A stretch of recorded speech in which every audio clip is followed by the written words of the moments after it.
ठाकुर जी को कंजूस को देख के मजा बड़ा आता है, पर आपसे निवेदन करो उसके सामने ज्यादा परिस्थिति खड़ी करेंगे ऐसी कि उसकी कंजूसाई बार बार प्रूफ हो। एक रामिणी जी के मुख से हमने सुनी थी बहुत सालों पहले, यहां भी शायद पिछली कथा में या पिछले से अग्रवाल भवन में हमने सुनाई थी। एक सेठानी जी ने, बड़ी भजनानंदी सेठ जी, कुछ किए ही नहीं जीवन भर।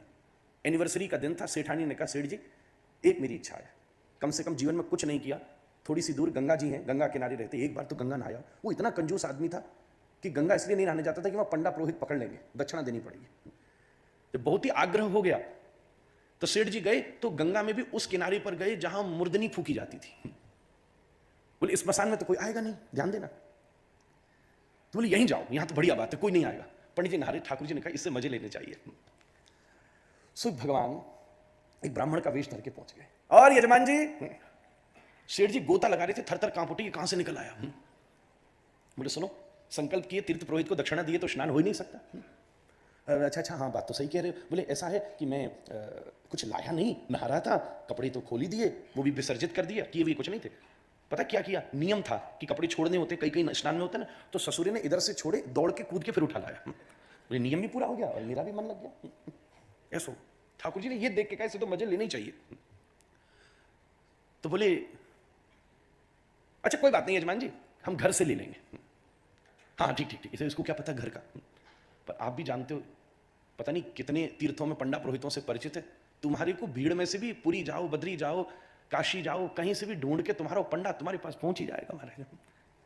अगले दिन ठाकुर जी पहुंच गए, जजमान जी, पंडिताइन आई, वो सेठानी बाहर आई, हाँ जी।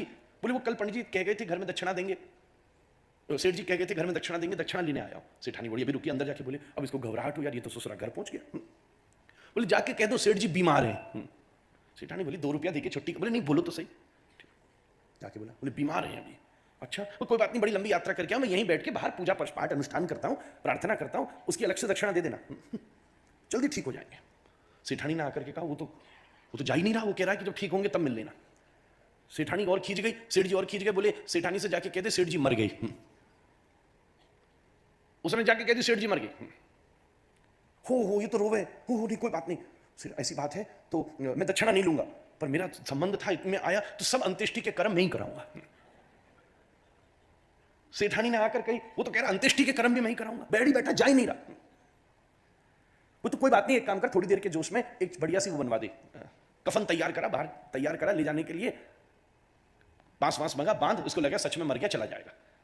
के लेट गया, आंख बंद कर ली, सबसे ज्यादा यही रोई, सबसे ज्यादा पंडित जी रोई, अरे अरे चले गए, पत्नी भी नाटक करेगी शायद भाग जाए। शव यात्रा चली, बार बार बेटा पैर नोच नोच के बोले पिताजी 5 रुपया देना है, झंझट छुट्टी। बोले नहीं तू ले जा चुपचाप। चिता बनाई, बाप को लिटाया, अब यही पूजा करा रहा है। पूजा करते करते रोते रोते मुंह के पास आया और हृदय से लगा कि गाल चूमने लगा बेटा बाप के, और कान में बोला पिताजी 5 रुपया देके छुट्टी करो, आपने तो उसने तो आपके सबरी अंतिम संस्कार भी करा दिए, आग लगानी बाकी है। बोला तू चिंता मत कर, आग लगा, आग देखती भाग जाएगा, मैं उठ के कूद पड़ूंगा। बेटा ने आग भी जला ली, लगाने वाले थे, ठाकुर जी ने माथों पीट लियो, भैया ऐसो ढीठ मैंने नहीं देखा आज तक। ब्राह्मण का वेश अंतर ध्यान करके स्वयं प्रकट हो गए, हाथ पकड़ के खींचा, ले मैं आ रहा, तू जीता भाई। मोह सो कोई उदार नहीं तो तू सो कोई कंजूस नहीं। पर देखो इतनी कथा मैंने सेठ जी की सुना दी, नाम नहीं लिया कि शास्त्र की आज्ञा, नाम है रामिणी जी ने सुनाया था।